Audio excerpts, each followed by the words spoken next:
again this day to worship, to fellowship, and most importantly, to listen to the word of God. Merci, bonsoir à tout le monde. Merci d'être là ce soir dans ce service, ce culte de ce soir et surtout pour écouter la parole de Dieu. And I trust the Lord that today what he has for us will be fire in our hearts, to set our hearts on fire for him, and water to quench everything that doesn't come from him.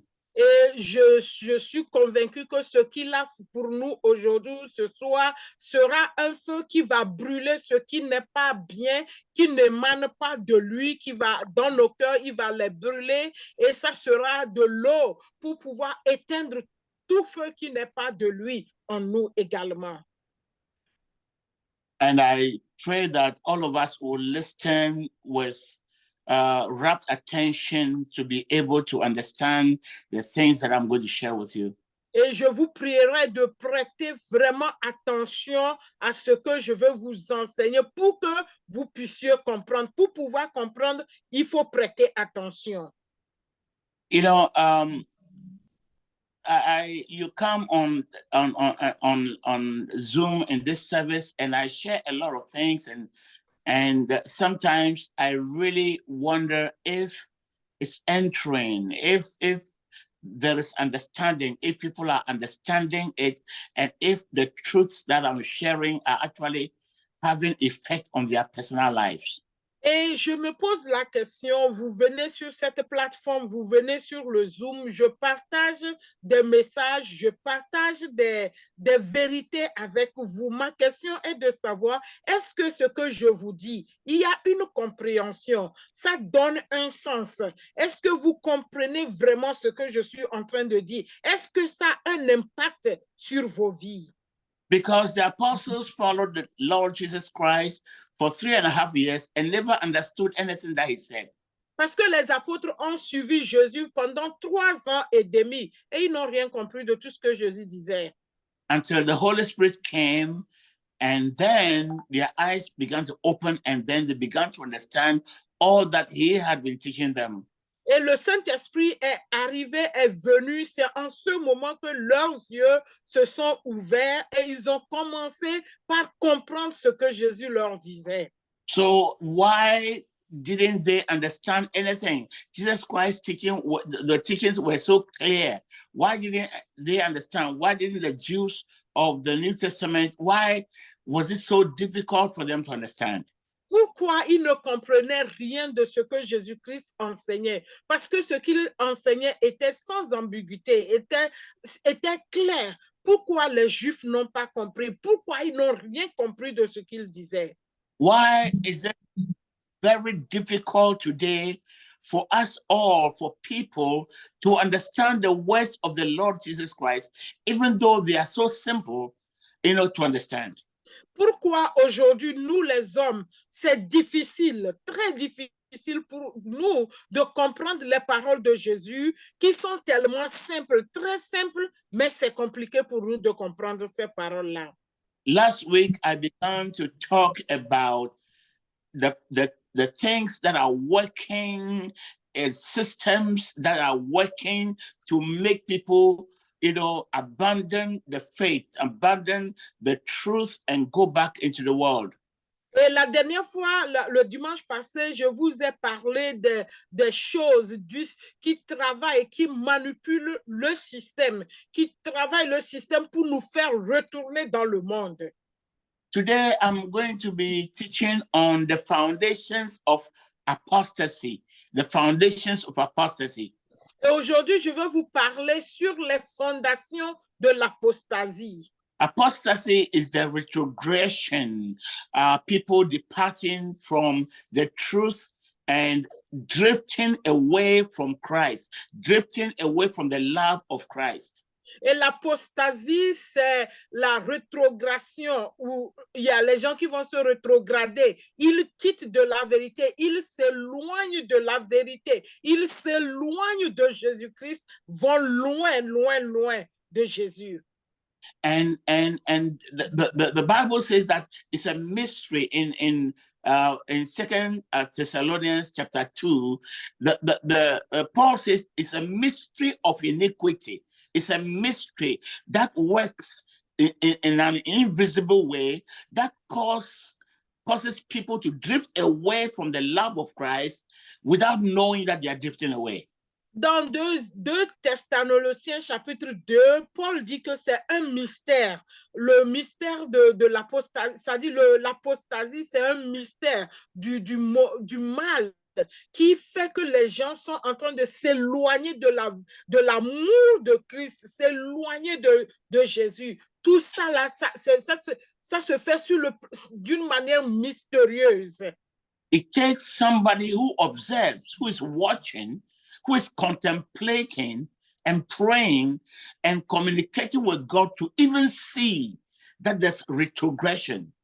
Et pour pouvoir savoir, comprendre qu'il y a là, que les gens sont en train de rétrograder, il faut une personne qui soit disposée, en connexion avec Dieu, qui analyse, qui marche avec le Saint-Esprit pour pouvoir savoir qu'il y a quelque chose qui se passe. But the majority of people, they're just there. Something is going on. They don't understand what is going on. They may know something is wrong. You know, someone will say, oh, now I can't pray as I used to pray. Now I have no desire to read the Bible as I used to read. They do not understand that that is the process of apostasy that have begun in their lives. Et la majorité de personnes voient qu'il y a quelque chose qui ne va pas. Mais ils sont là, ils ne comprennent pas ce qui se passe. Ils n'arrivent pas à cerner le problème, l'origine du problème. Et il dit, je n'arrive plus à prier comme avant. Je n'arrive plus à lire la parole de Dieu comme avant. Je ne suis plus intéressé aux choses de Dieu comme avant. Mais qu'est-ce qui se passe? Il y a un problème, mais il ne sait pas ce qui se passe. C'est le processus de l'apostasie qui s'est enclenché dans la vie de cette personne. As someone that grew up in a Pentecostal church, my father was an elder, my brother, the whole family are pastors and deacons and deaconesses within the Pentecostal church. I have watched people, leaders, elders, people that we were counting on. I've watched people that we thought were very spiritual. Somewhere along the line drift away, and everybody says, how come this great man of God fell? How come this elder fell? Et en tant que quelqu'un qui a grandi dans l'église Pentecôte, mon papa qui était leader dans l'église Pentecôte, toute la famille, on a des pasteurs qui sont sortis de cette famille, les diaconesses, les diacres, tout ça là. J'ai vu les grands hommes de Dieu, les personnes engagées dans la foi. Je les ai vus. Ça dit ces grands hommes, on dit les grands hommes de Dieu. À un moment, ils ont commencé par faiblir, ils ont commencé par tomber. Et on se pose la question, comment se fait-il que ce homme de Dieu, ce bon homme de Dieu qui était dans la... Comment se fait-il qu'il est en train de tomber? Il est en train de s'écarter de Jésus, de l'amour de Christ. Comment? Qu'est-ce qui se passe? We find people who began and they really had a passion for the Lord. They really seemed to love the Lord. They were very sincere. And suddenly they begin to grow cold and they fall away. You know, and we don't understand. How come such a person that we're looking to, that was so strong, how come they fell away? Nous avons vu des gens qui étaient des modèles pour nous, qui avaient une passion pour Christ, qui étaient zélés, c'est ce qu'on peut dire, ils étaient zélés pour le Seigneur et on les regardait, ils attiraient notre admiration. Et à un moment donné, ils ont commencé par se refroidir, On se pose la question, qu'est-ce qui se passe? Cet homme-là à qui on regardait, qu'est-ce qui s'est passé avec lui? I have meditated on this for a long time. And those of you who have read my book, The Abomination of Our Generation, The Abominations for Our Generation, those of you who have read that book will see that I contemplated on that. I began to write on how it is amazing that people were on fire for the Lord, who were actually there for Christ suddenly drift away completely and are no longer to be found in the kingdom of God. Et j'ai réfléchi, j'ai médité sur ça pendant longtemps, très longtemps. Et ceux qui ont lu mon livre, L'abomination de notre génération, vous allez voir que j'ai contemplé beaucoup, j'ai parlé de ça dans ce livre-là, que ces personnes qui étaient tellement zélées pour le Seigneur, qui avaient de l'amour, de la passion pour le Seigneur, à un moment donné, ils ont commencé par s'écarter de cet amour-là, de ce Dieu-là, de ce Jésus-là. Ils allaient loin, loin, loin de lui. Qu'est-ce qui s'est And passé? I continue to contemplate and to meditate and to pray because something that. So I continue to research. The Lord has given me now a clear view, a clear understanding of the foundations of apostasy, that which causes both churches, denominations, and individuals to drift away from Christ. Et j'ai contemplé, j'ai réfléchi, j'ai cherché, j'ai prié pendant longtemps. Et maintenant, le Seigneur a commencé, il m'a donné une claire compréhension, une compréhension claire de ce qui cause ça, de quoi est la fondation, qu'est-ce qui cause cette fondation de l'apostasie, les congrégations, les églises, les individus tombent dans l'apostasie. On commence par ça dit, abandonner leur zèle pour le Seigneur et s'éloignent de lui. Il m'a donné une claire compréhension de ça. I want to read Acts chapter 17, verses 24 to 29. Acts 17, 24 to 29. On va lire dans le livre des Actes, chapitre 17, versets 24 à 29. Actes 17, 24 à 29. The God who made the world and everything in it, who is Lord of heaven and earth, does not live in temples made by human hands, nor is he served by human hands, as if he needed anything, because he himself gives life and breath and everything to everyone. From one man, he made every nation of the human race to inhabit the entire earth, determining their set times and the fixed limits of the places where they would live. Verse 27, so that they would search for God and perhaps grope around for him and find him, though he is not far from each one of us. For in him we live and move and have our and exist, as even some of your own poets have said. For we too are his offspring. So since we are God's offspring, we should not think the deity is like gold or silver or stone, an image made by human skill and imagination. Amen. Amen. Je lis dans Actes chapitre 17, verset 24 au verset 29. Le Dieu qui a fait le monde et tout ce qui s'y trouve, étant le Seigneur du ciel et de la terre, n'habite point dans les temples faits de mains d'hommes. Il n'est point servi par des mains humaines, comme s'il avait besoin de quoi que ce soit. Lui qui donne à tous la vie, la respiration et toutes choses. Il a fait que tous les hommes sortis d'un seul sang habitassent sur toute la surface de la terre. Ayant déterminé la durée des temps et les bornes de leur demeure, il a voulu qu'ils cherchassent le Seigneur et qu'ils s'efforçassent de le trouver en tâtonnant.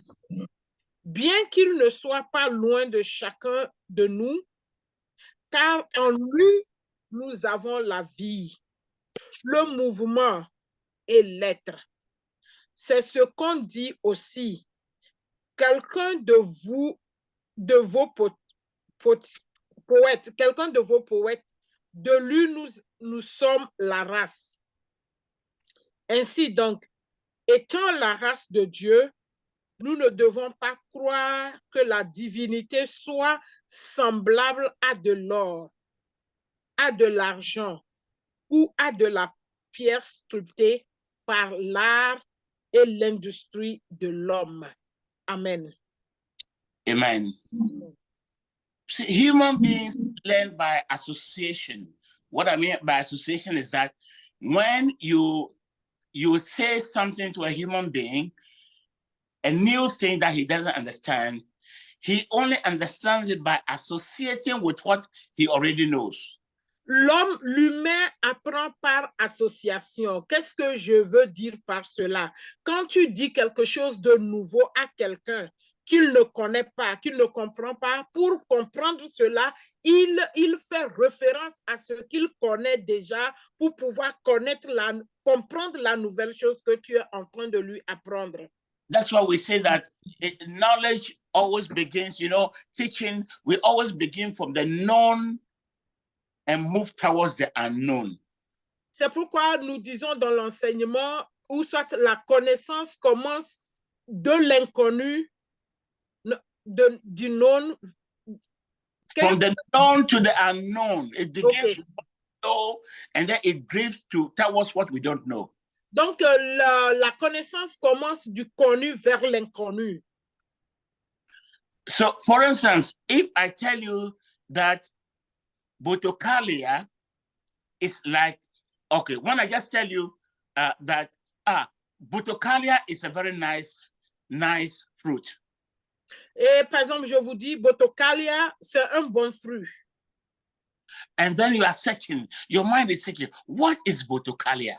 Et ta pensée commence par défiler. C'est quoi Botocalia?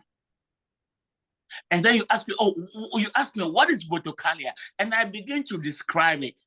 Et là, je vais poser la question, c'est quoi Botocalia? Et maintenant, on va commencer par décrire cela. And I say, it is round.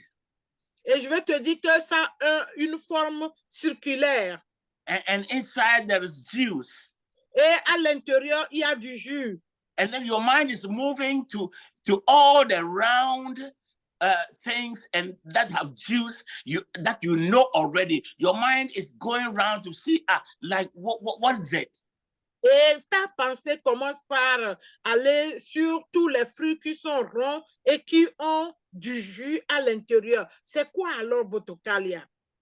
And see, you will never be able to fully understand. And if I try to describe the taste, your mind, it will be fuzzy. You'll not be able to, focus on anything specific. Et si je continue par décrire ça, le goût du jus et tout ça là, tu seras toujours confus dans ta tête. Tu ne sauras pas exactement de quoi il s'agit. But when I tell you that Botocalia is like an orange, oh, okay, it's like an orange. Then you have something specific in your mind that you know already that you associate with Botocalia. And so anytime I say Botocalia, the image that you have in your mind is orange. Et si je commence par te dire que c'est comme ça la forme de l'orange, tu connais déjà l'orange, tu dis, ok, tu associes directement Botocalia à l'orange. Donc, une fois que je parle de Botocalia, tu t'imagines, tu as déjà l'image de l'orange qui te vient en tête. That is why Jesus Christ, the Bible says, he never taught without using parables. He used parables to teach so that he will begin with the things you know, and then he will try to help you to understand the things that you can't see, that you don't know. Et c'est pourquoi la Bible dit, Jésus-Christ a toujours enseigné avec les paraboles. Il n'a jamais enseigné sans donner de paraboles. Il, premièrement, commence par te faire voir ce que tu connais et il t'aide à comprendre les choses que tu n'as pas encore vues pour que tu puisses les connaître, tu puisses comprendre par rapport à ce que tu connais déjà. He's talking about the kingdom of God that is not visible. So he needed the people to understand. In order for them to understand, he'll tell you the kingdom of God is like a sower that went to sow seed.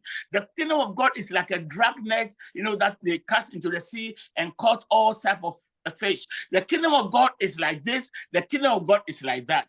So that he uses the things that you know and to describe the things that you can't see that are invisible. Et quand il parle du royaume des cieux que tu n'as jamais vu, que tu ne connais pas, il dit, le royaume de Dieu est semblable à un semeur qui est allé pour semer, à un pêcheur qui a lancé son filet dans la mer, qui a ramassé toutes sortes de poissons. Le royaume des cieux est semblable à ceci, à cela. Donc, il prend l'exemple de ce que tu connais déjà pour te faire comprendre ce qui est abstrait, tu ne connais pas, ce n'est pas visible, ce n'est pas tangible. You see, so different people understand it differently. Et plusieurs personnes comprennent ça sous des aspects différents aussi. When we say that, for instance, the kingdom of God is like a man who went to sow seed, and some seeds fell on the rock, some seeds fell on the path. We here, in fact, most farmers in other parts of the world will not understand, because how can you sow a seed and it will fall on the rock? Et quand il compare le royaume de Dieu à un semeur qui est allé semer sa semence, une partie est tombée le long du chemin, sur les rocs, dans les épines. Nous, ici, où certains cultivateurs à des endroits ne peuvent pas comprendre ça. Comment tu as un cultivateur, un semeur, tu vas semer et ta semence et d'autres semences vont tomber le long de la route ou dans les épines ou sous les rocs. Comment cela peut être possible? So the person who is a corn farmer who farms corn and wheat and all those things, he may not be able to understand, because for him he cultivates the earth and then he digs the earth and puts it there. He will not throw it so that it will fall on a rock. Et par exemple, un cultivateur de maïs ou un cultivateur de blé ne peut pas comprendre ceci là correctement, parce que le maïs, il faut faire les sillons, il faut faire les trous pour semer le maïs dans les trous là, ou le blé pour mettre tes semences dans ces trous. Donc, ceci là, il ne peut pas comprendre ce concept là dont il parlait ici. But somebody who grows rice, the rice, they call it broadcasting. He throws it. He just takes the things and spreads it. So when you spread it that way, it can fall anywhere. So he will understand it better than the corn farmer. Et un cultivateur de riz peut mieux comprendre cette illustration qu'un cultivateur de maïs. Parce que comment la semence du riz se fait? Ça se fait à la volée, la semence à la volée. Il jette sa semence comme ça et ça peut tomber partout. Par contre, le cultivateur du maïs ne sème pas à la volée. What am I speaking about? I'm speaking about the foundation of apostasy, the very basic thing that causes people to drift away from the truth, far away from the truth, and go into other things. Et de quoi je suis en train de parler? Je suis en train de parler de la fondation de l'apostasie. Ce qui fait que les gens quittent, s'éloignent de la vérité et vont pratiquer d'autres choses. C'est de ça, les fondations basiques, les choses élémentaires qui causent les gens de quitter la vérité pour aller dans ce qui n'est pas bien. So not only that, the parable or the symbol that we are using can be interpreted differently by people in other places, but also the fact that when I say, for instance, that Botocalia is an orange, it will come to a time when the people in their minds would just say Botocalia is an orange. But at the beginning, I said Botocalia is like an orange. But as time goes on, they will only have the image of the orange, and Botocalia will be equal to orange. Botocalia will be an orange. They'll say Botocalia is an orange. Meanwhile, at the beginning, I didn't say Botocalia is an orange. I said Botocalia is like an orange. Beaucoup d'illustrations ou de symboles sont interprétés d'une manière ou d'une autre à plusieurs endroits. Par exemple, l'exemple que je venais de vous donner de Botocalia, je vous ai dit que Botocalia est comme l'orange. Je n'ai pas dit que Botocalia est l'orange. Donc, quand j'ai dit est comme l'orange, l'image qu'on se met, on se met l'image de l'orange dans notre tête. Au fur et à mesure, à un moment donné, les gens, quand on dit Botocalia, ils ne voient directement que l'orange. Ils se disent Botocalia, c'est l'orange. Or, ce n'est pas ça que j'ai dit. Au début, j'ai commencé par vous dire que Botocalia est comme. Il y a le mot comme.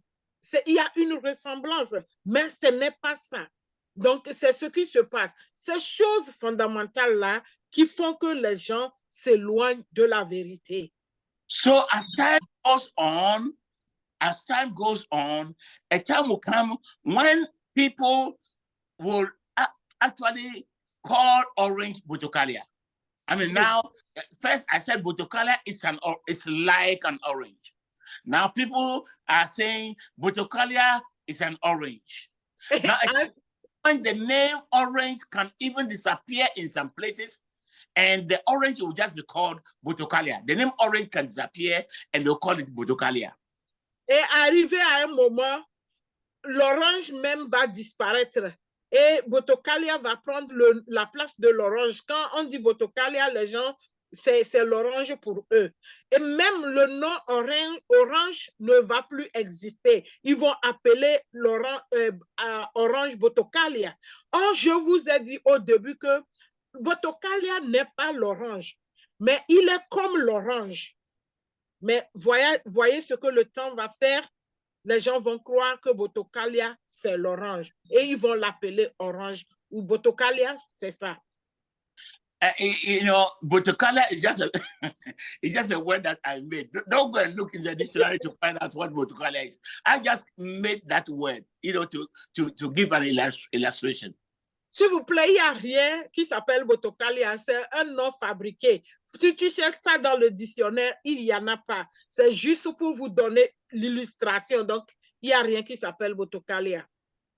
Okay, the first law of thermodynamics, you know, is activated the very moment that, you know, I say Botocalia is like an orange, and you see in your mind an orange. The moment you see in your mind an orange, and then you begin to say Botocalia is an orange, the first law of thermodynamics is activated. You are moving away from the original meaning. La première loi de la thermodynamique est activée une fois que, lorsque je dis Botocalia est comme l'orange, et tu vois déjà l'image de l'orange dans la tête. Cette loi-là est déjà activée dans ta tête.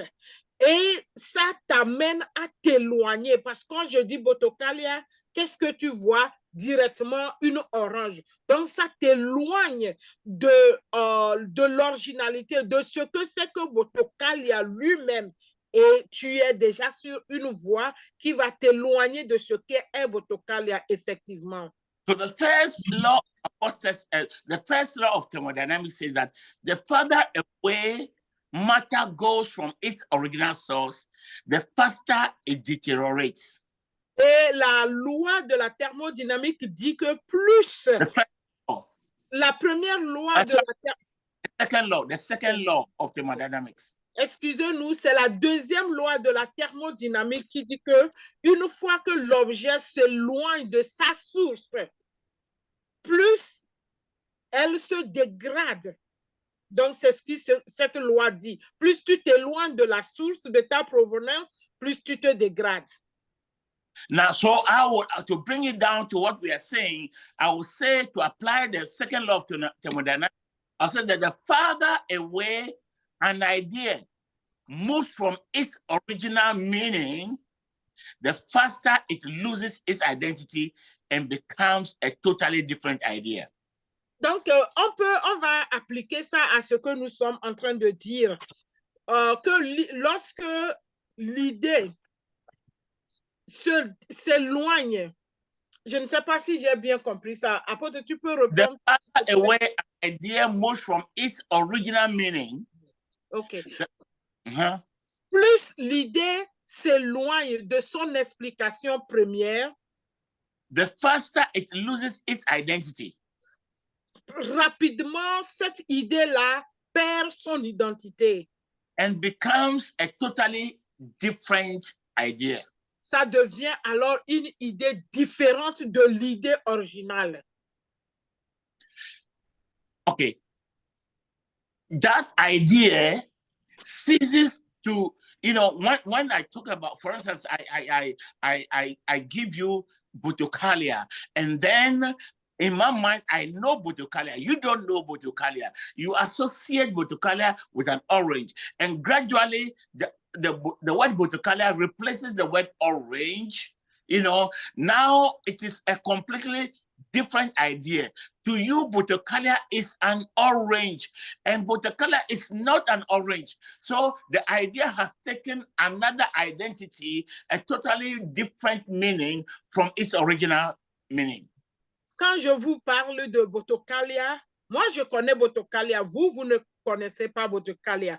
Et je vous ai dit que Botocalia, l'originalité, c'est Botocalia est comme l'orange. Mais vous vous êtes mis dans la tête que au fur et à mesure, vous allez remplacer Botocalia par orange. Quand je dis Botocalia, c'est l'orange. Donc, l'identité première de Botocalia perd son existence au fur et à mesure. Et quand on va dire Botocalia, pour vous, c'est l'orange. Vous voyez, right. L'identité a été perdue. That's the way that symbols, they come to mean different things to different people. Symbols and rituals come to mean different things to different people at different places and different times. C'est pourquoi les symboles et les rituels signifient différentes choses pour différentes personnes à différents endroits. The cross that we see in ancient Babylon was T, just a T, representing Tammuz, the son and wife, the son and husband of Semiramis. This lady that became a goddess in Babylon called Semiramis. His son was called Tammuz. And later on, when the son died, the son became the husband.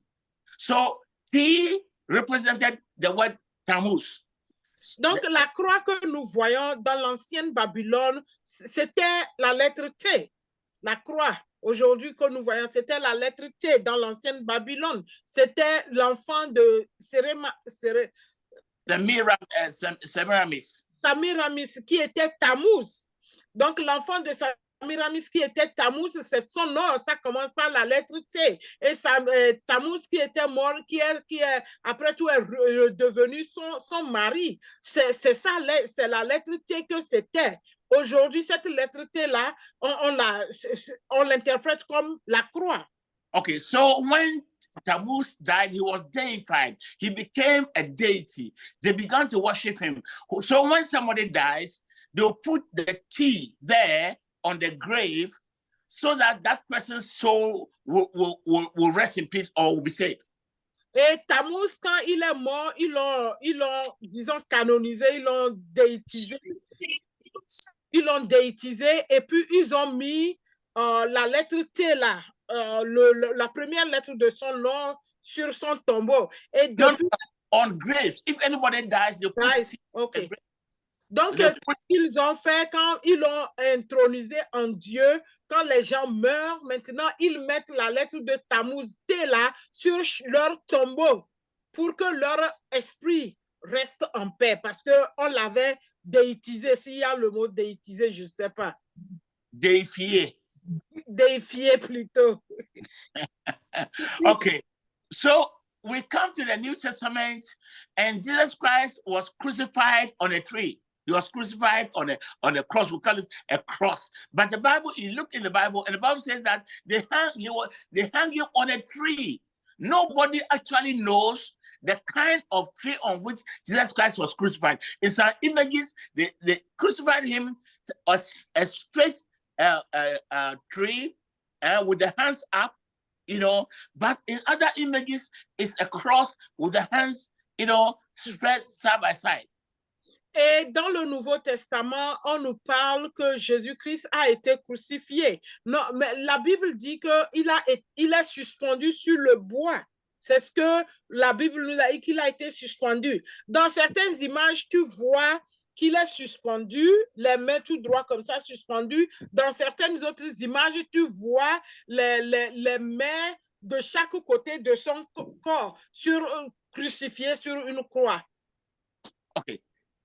Now, what does the cross represent today? So I mean, by you know, when people began to associate, you know, by different interpretations, we begin to have the cross, you know, in Christianity, and then it developed, and the cross today represents a lot of things. People wear the cross as an amulet for protection. People use the cross for they call it how do you call it, to cast out demons, you know, I've forgotten that term, you know, the people use the cross for different things today. Donc aujourd'hui, la croix, pardon, ça veut dire quoi? On ne sait pas. Ça dit, ils ont associé ça au christianisme aujourd'hui, et la croix signifie beaucoup de choses pour beaucoup de personnes. Ils utilisent ça pour beaucoup de choses et pour beaucoup de raisons. Même ils utilisent ça pour l'exorcisme et tout ça là. Ils ont associé ça à Jésus dans la christianité maintenant. Yeah, so that's the word is exorcism. They want to, you know, the actually the Catholic priest, they use the cross and then they show the cross to the person who is possessed, and that's what they do. They also show the cross. Today, people wear the cross as an amulet. They put crosses under their beds to protect them. It is the same thing that was happening in ancient Babylon, but the cross has assumed a new meaning in Christianity. Et aujourd'hui, les gens utilisent la croix pour plusieurs raisons. Les catholiques, ils montrent ça aux gens qui sont en train d'être exorcisés. Les gens déposent ça sous leur lit pour être protégés. Les gens portent ça comme des amulettes sous leur croix, sous leur cou, leurs mains et autre chose. Aujourd'hui, la croix signifie beaucoup de choses pour beaucoup de personnes, comme c'était dans l'ancien Babylone. Today, the people that in the Catholic Church, we have the image of Mary and Jesus Christ, the woman, you know, with the baby in the hands, with a glow around or rainbow around the head of the mother and a rainbow around the head of the baby. Et aujourd'hui, nous avons cette image de Marie avec son bébé qui est là, que les catholiques utilisent plus souvent. Il y a un cercle rayonnant autour de la tête de Marie et le cercle aussi autour de l'enfant Jésus. But 3,000 years before Christ was born, in ancient Sumeria, that woman was called Inanna. They used to worship that woman long time, long time, almost more than 3,000 years before Jesus Christ was born. Donc, cette image-là, c'était dans l'ancien Sumeria. Et cette femme était appelée Inanna. Disons 3000 ans avant même la naissance de Jésus, cette femme-là était adorée. In ancient Babylon, it was Semiramis and the sun Tammuz that were depicted, the same picture of the woman Semiramis with a glow around the head, holding his son Tammuz with a glow around the head. Et dans l'ancien Babylone, c'était cette femme Semiramis et son enfant Tammuz qu'ils étaient adorés et l'image là était peinte où tu vas voir cette Samiramis tenant son enfant et avec cette gloire, ce cercle rayonnant autour de sa tête et autour de la tête de l'enfant également. When the same religion moved from Babylon to Egypt, the name changed. It now became Isis and Osiris. Et quand cette religion s'est transportée de Babylone en Égypte, ça a changé de Osis et de Isis. Isis and Osiris. Okay, sorry, Isis et Osiris. The same religion in India became Isi and Isriwa. Et en Inde, c'est devenu Isi and Isriwa. And you see the same thing in different places, even though the image is the same. A woman with a child with a glow around both of them, their heads. The image is the same. If you go and do research, the image is the same. Just that from one culture to another, they assume different names and different forms of worship. Donc, vous voyez, l'image, elle est restée intacte. La femme avec un cercle rayonnant et avec son bébé, le cercle rayonnant. En Inde, ça a pris une connotation, une autre explication, une autre adoration. Dans l'ancien Babylone, c'était autre chose. En Égypte, c'était autre chose. Donc, l'image est restée la même, mais la connotation, l'explication, l'adoration a différé d'un lieu à un autre. That is the basic foundation of apostasy. Ça, c'est la fondation basique de l'apostasie. Because people imagine, they have not seen it, they imagine, and they can only associate it with something they already know, what they know around them, what is in their environment, that's what they associate it with. Donc, les gens n'ont pas encore vu la chose. Ils imaginent, ils associent ce dont on est en train de leur parler, ils associent ça à ce qu'ils connaissent déjà, ce qui est dans leur environnement. So in Acts 17, the Apostle Paul is saying something very, very, very important. Dans le livre des Actes, chapitre 17, l'apôtre Paul est en train de dire quelque chose de très, très, très pertinent. He said that God who created heaven and earth does not live in any temple built with any human hands. Que Dieu qui a créé les cieux et la terre ne vit pas dans un temple fait des mains d'hommes. And he's saying that this God who created all things cannot be worshipped like hands, with your hands, offering him some things, offering him some sacrifices. No, he cannot be worshipped that way. Et que ce Dieu qui t'a créé, tu ne peux pas l'adorer en lui offrant certaines choses, des sacrifices, ou ça dit, tu ne peux rien lui donner pour lui dire que tu lui apportes une offrande ou une adoration, non. And he's saying that don't imagine that the God, the creator of the universe, is like gold. It's like some wood that you've carved. It's like some painting. No, don't imagine that. Et Paul dit qu'il ne faut pas t'imaginer que ce Dieu, le grand créateur des cieux et de la terre, il ne faut pas le comparer ou l'imaginer comme de l'or, de l'argent ou d'un bois sculpté ou quelque chose. Il ne faut même pas avoir cette conception-là de Dieu dans ta tête. And he said that God has made all of us and he put us in different places so that we'll grope because we can't see him. We're just groping to find him. And he said he's not far from any one of us, any culture.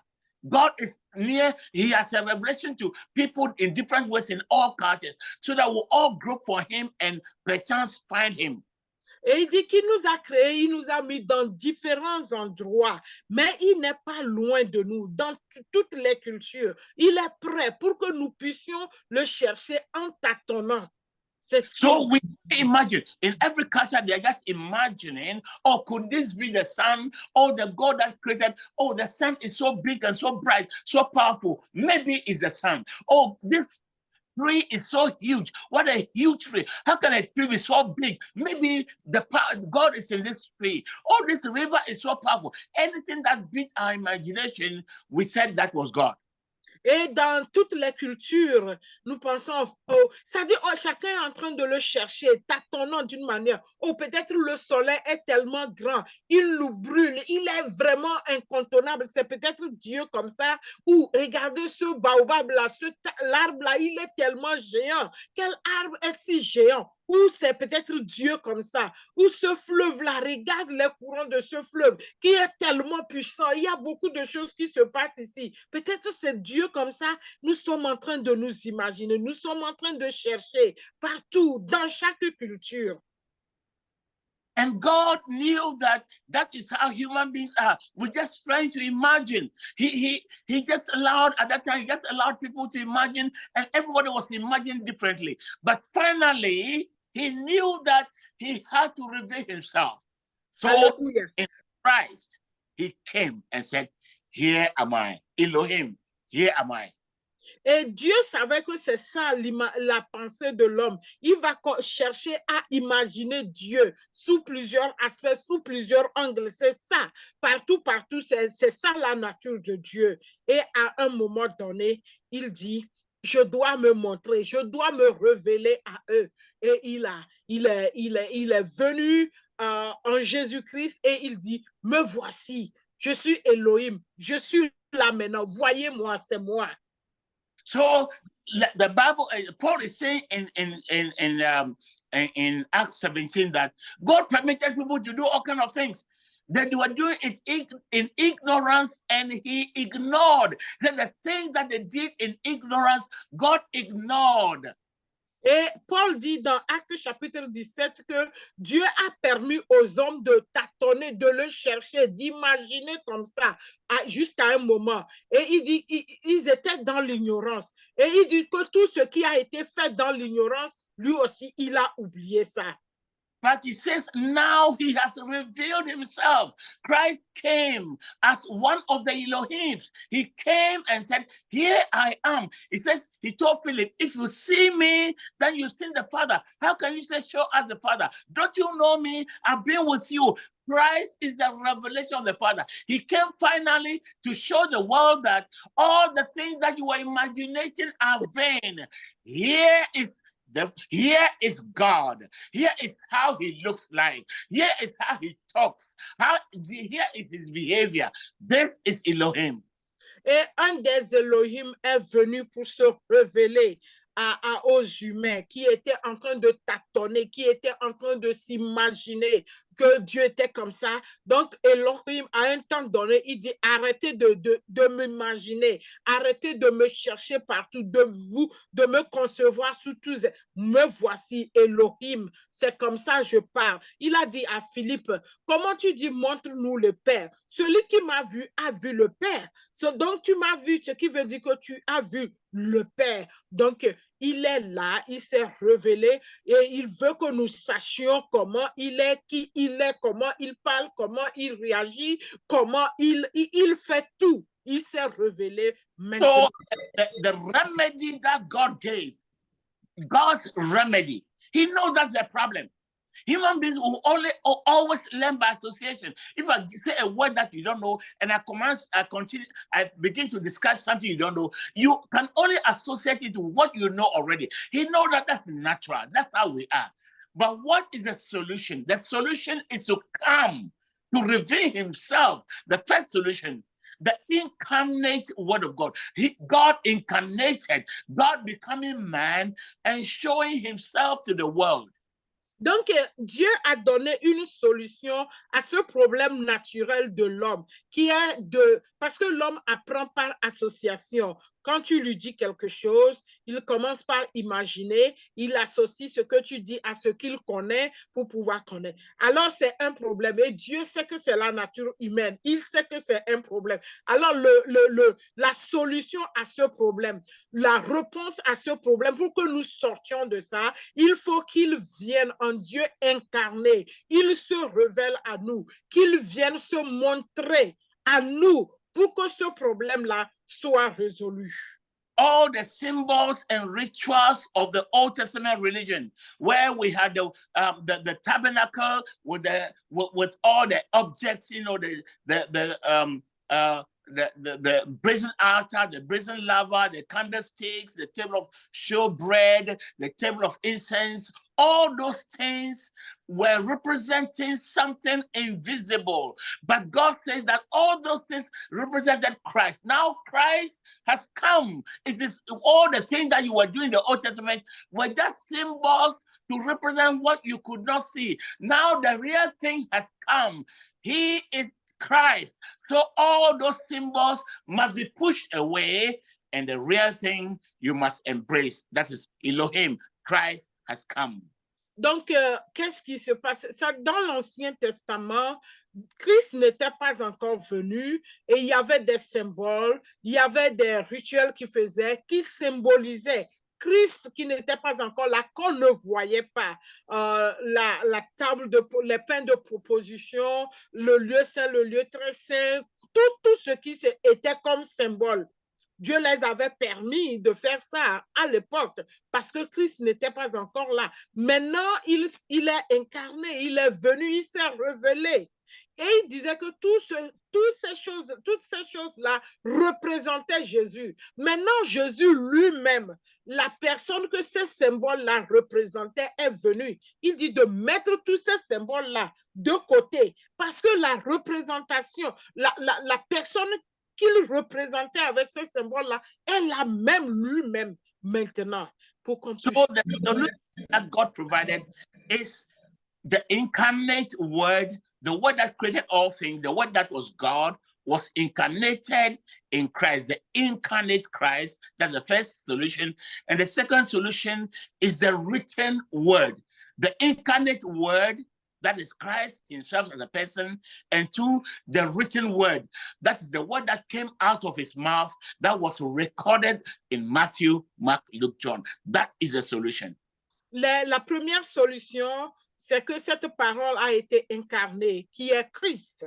Cette parole s'est incarnée et c'est lui Christ. Et la deuxième solution, c'est la parole écrite, qui est Christ, cette parole qu'il a utilisée pour créer tout, pour faire tout ce qui est, ce que nous voyons. Et c'est ça, cette parole écrite, Jésus-Christ, qu'on retrouve dans le livre de Matthieu, Marc, Luc et Jean. C'est là, cette parole écrite là. So from that time, the whole question of entropy, the whole question of, the mystery of iniquity, the process of apostasy can be avoided when we have a revelation of Christ in us and a revelation of Christ through the spoken word. Et depuis ce temps, le problème du mystère de l'apostasie a été réglé si nous avons la révélation du Christ incarné et la parole écrite de Christ en nous. Alors ce mystère de l'apostasie ou ce mystère du péché est résolu.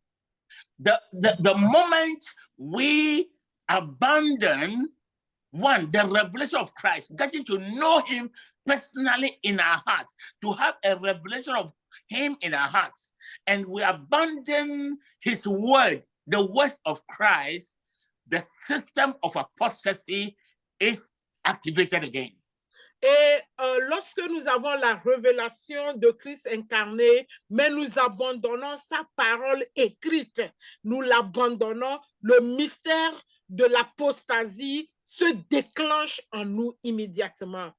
That is why wherever Christ is not being preached, like Paul says, when I came to you, I didn't come as to know anything. All that I knew was Christ and him crucified. Christ, he is the foundation. No other foundation can any other man lay but Christ. The moment you drift from the preaching of Christ, the system of apostasy is released.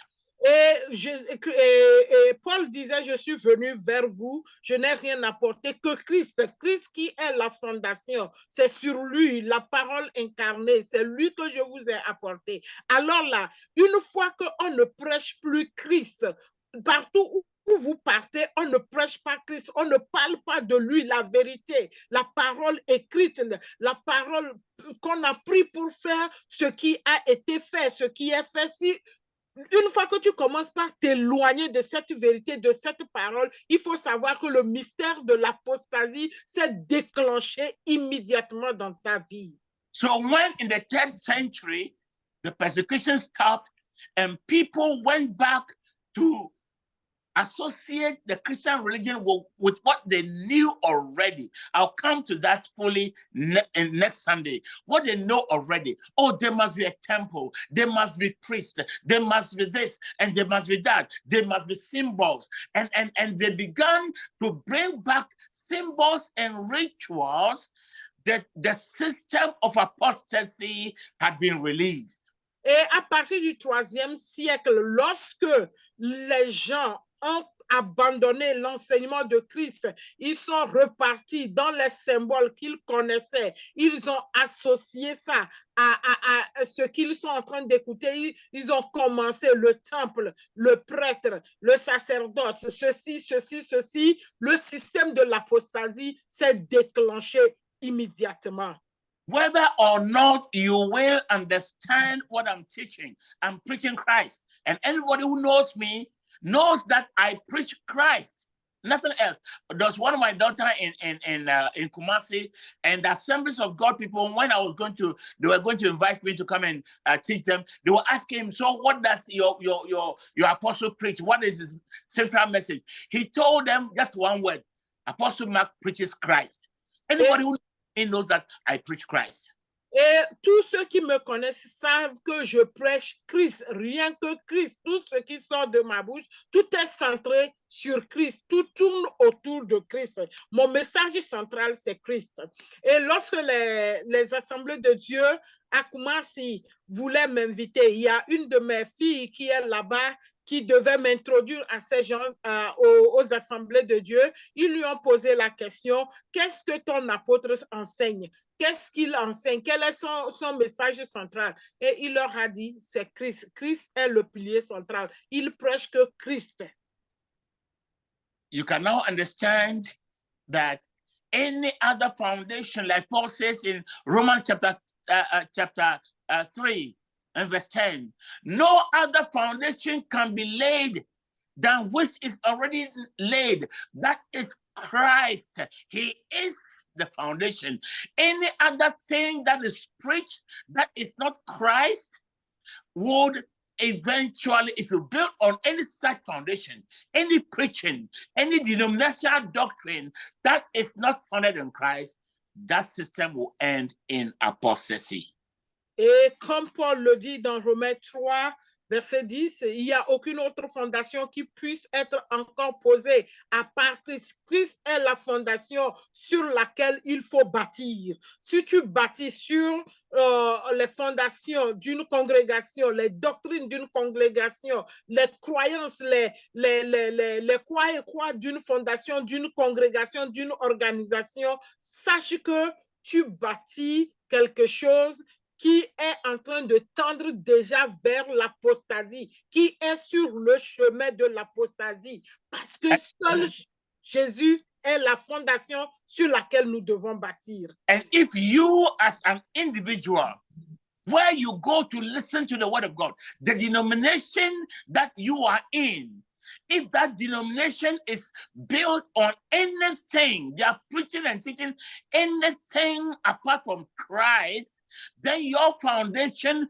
will lead you into apostasy. You will not understand the word of Christ and you can fall from the faith at any time. Et toi, en tant qu'individu, là où tu vas pour écouter, quoi que tu écoutes, tout ce que tu écoutes, si cela n'a pas pour fondation Jésus-Christ, si cette fondation n'est pas sur Jésus, mais tu vas là-bas, tu écoutes ce qu'ils disent, sache que tu es en train d'aller dans l'apostasie, tu es sur le chemin de la perdition, parce que Christ est la seule fondation qui peut tenir, qui va pas aller dans l'apostasie. That is why, you are not be surprised that denominations, big denominations, popular denominations are accepting homosexuality. They are blessing homosexual marriages. Eventually, all of them, because as next week you understand, all of them are standing on the foundations of apostasy. They will all go apostate one by one. C'est pourquoi vous ne serez pas étonnés, ou vous ne serez pas étonnés que les congrégations, les grandes congrégations, les méga church, les grandes églises que nous voyons, ils sont en train d'accepter l'homosexualité. Il est béni, il est mari. Oui, pourquoi? Parce que leur fondation n'est pas Christ. Ils ont autre fondation que Christ. Et vous allez comprendre mieux cela le dimanche prochain quand on va expliquer. Et ce qui sera leur fait, c'est l'apostasie. That is why also people begin and they are preaching and they are on fire and everybody sees them and suddenly they fall aside because the foundations that they learned in their denominations, the foundations that their denominations are standing on, where they received their own foundations, that foundation was not Christ. Parce que c'est pourquoi tu vas voir les gens qui ont commencé avec feu, avec zèle, et petit à petit, ils commencent par sombrer, petit à petit, ils commencent par s'en aller. Pourquoi? Parce que la fondation sur laquelle ils sont en train de bâtir n'est pas une bonne fondation, ce n'est pas Jésus-Christ. Leur dénomination dans laquelle ils sont sortis, où ils appartiennent, ces dénominations n'ont pas pour fondation Jésus-Christ. Ils ont pour fondation autre chose. Et ils ont appris de cette dénomination-là. C'est pourquoi ils sont en train de se refroidir et ils sont tombés ou ils vont tomber dans l'apostasie. So today I've dealt with the most fundamental foundation of apostasy. Et aujourd'hui, j'ai parlé de la base fondamentale de l'apostasie. God willing, next Sunday, I will build on it and I'll tell you the specific things that are within, were put in the foundations of the apostate church on which all denominations are still building, and why all these denominations, all these big men of God, all these so-called, great churches are falling into apostasy. Et la semaine prochaine, par la grâce de Dieu, je vais vous montrer ce qui a été mis dans cette fondation qu'ils ont construit, qui constitue la base de l'apostasie, sur lesquelles les dénominations, appelées les grandes churches, les méga churches, ils continuent par bâtir là-dessus et ils sont tombés et ils tombent dans l'apostasie. They are not aware, they don't know what is causing it, they just know that they become cold and cold and cold. They drift away from the faith. They don't know what is happening.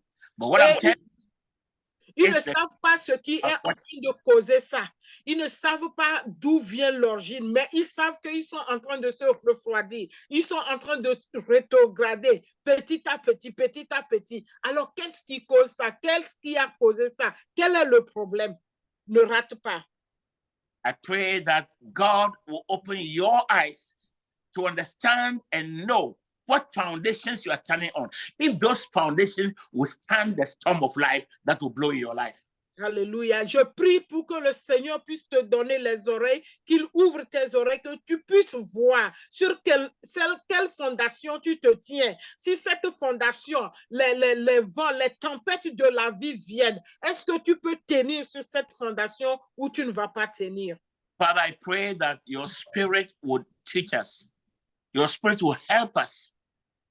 That will not be like the apostles who followed you for 3.5 years and never understood anything because of the things that we already know, because of the foundations of the Old Testament on which you are standing, because of our own foundations from the denominations on which we are standing, and they blind us and we cannot hear. We are hearing, but we can't understand. We are seeing, but we can't perceive. Lord, help us. Help us for the scales of religion to drop, that will begin to perceive, to see Christ, and stand on that foundation, Christ, the foundation that cannot be shaken. Help us, Lord, in Jesus' name. Amen. Amen. Amen. Woo. Wow. Thank you, Apostle Mark. Amen. Amen.